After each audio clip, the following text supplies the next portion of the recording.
Everybody's heard about the bird. Bird, bird, bird. The bird's a winner. Well, a bird, bird, bird. Bird is a winner. Well, a bird, bird, bird. Well, a bird is a winner. Well, a bird, bird, bird. The bird's a winner. Well, a bird, bird, bird. Well, a bird is a winner. Well, a bird, bird.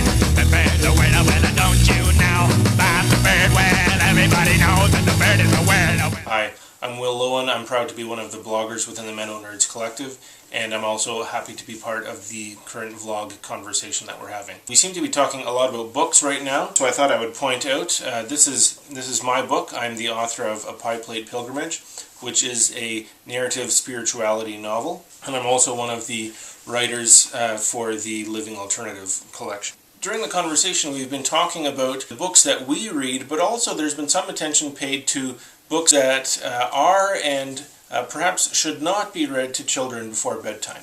And I enjoyed Oshida's contribution talking about the Narnia series and how that's enriched her reading and the reading for her children. And I'd like to also suggest that perhaps some of the fairy tales that we tell by memory and that we read to our kids may not be necessarily appropriate for bedtime stories as well. I recently purchased a collection of fairy tales on my e-reader, and the title is The Turnip Princess and Other Newly Discovered Fairy Tales. It's a collection of fairy tales that was very recently unearthed from archives in Germany and translated into English. I enjoy reading these stories to my kids at bedtime, except that there's a little bit of extra work that's involved.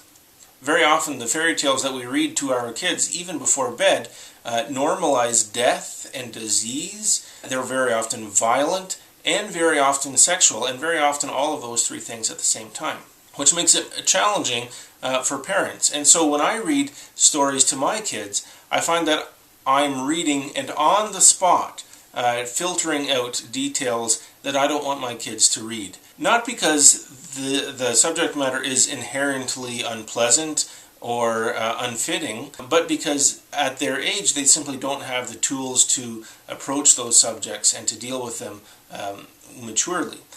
But I think this is in some ways a metaphor for some of the other reading that we do.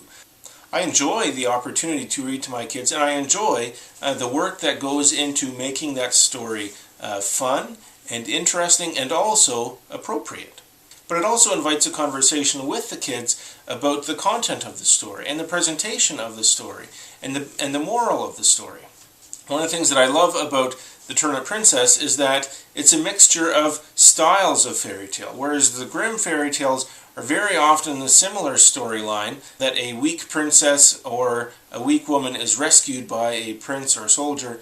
This collection has a wide assortment of heroes, a wide assortment of people who need saving, and a wide variety of ways that they are saved. And so that's been an engaging part of it for me. I think it's important when we read that we are adapting on the spot. I find that a lot of the reading that I do with children and a lot of the reading that I do from the Bible is a sort of improvisational exercise. That I engage with it and in the process wrestle with it and work to make it more presentable to myself, and in the process learn more about it and why it isn't presentable and what I need to do to make it accessible for myself and for the readers that I'm presenting to. I look forward to hearing your reflections on my thoughts, any parallels of the reading that you do for yourself and for your own children, and thanks for spending a few minutes watching my video.